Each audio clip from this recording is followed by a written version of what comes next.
Assalamualaikum warahmatullahi wabarakatuh. Selamat datang kembali di channel YouTube kami.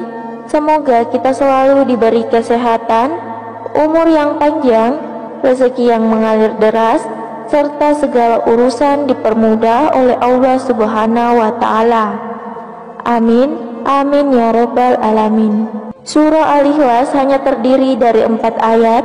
Meski begitu, terdapat keutamaan yang luar biasa apabila kita sering mengamalkannya, karena di dalamnya berisi penegasan siapa Allah dan penegasan atas keesaan Allah. Selain itu, bagi saudaraku yang mempunyai hajat tapi belum juga terwujud, tidak ada salahnya untuk mengamalkan surah Al-Ikhlas ini secara rutin di 7 waktu berikut ini. Yang pertama, waktu pagi dan petang. Rasulullah bersabda, katakanlah, bacalah surah Qul Huwallahu Ahad dan Qul A'udzu Birabbin Nas dan Qul A'udzu Birabbil Falaq ketika petang dan pagi sebanyak 3 kali. Maka dengan ayat-ayat ini akan mencukupkanmu, menjagamu dari segala keburukan. Hadis riwayat Abu Daud dan An-Nasai. Kedua, sebelum tidur.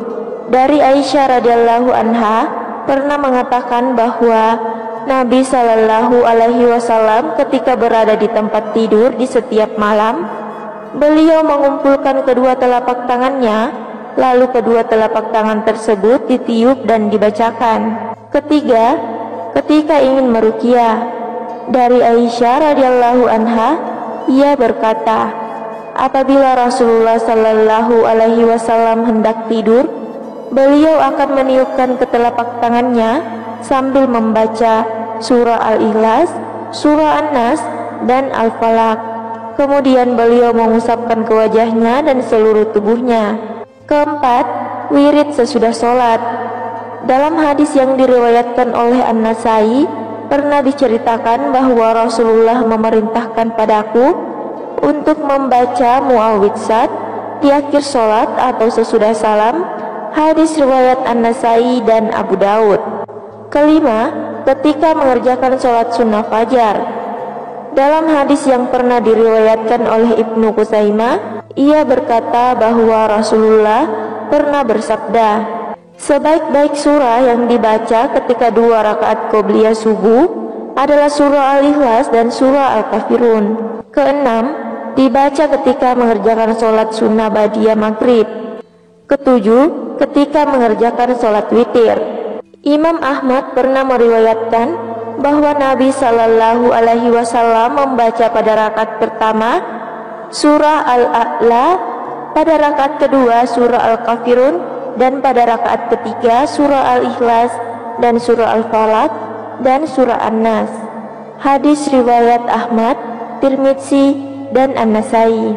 Lalu bagaimana cara mengamalkannya?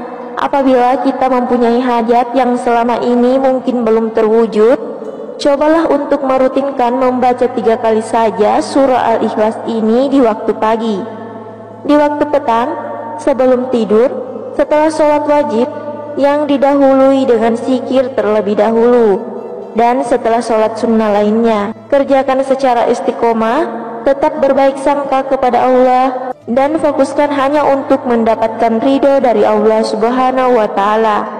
Demikian, wassalamualaikum warahmatullahi wabarakatuh.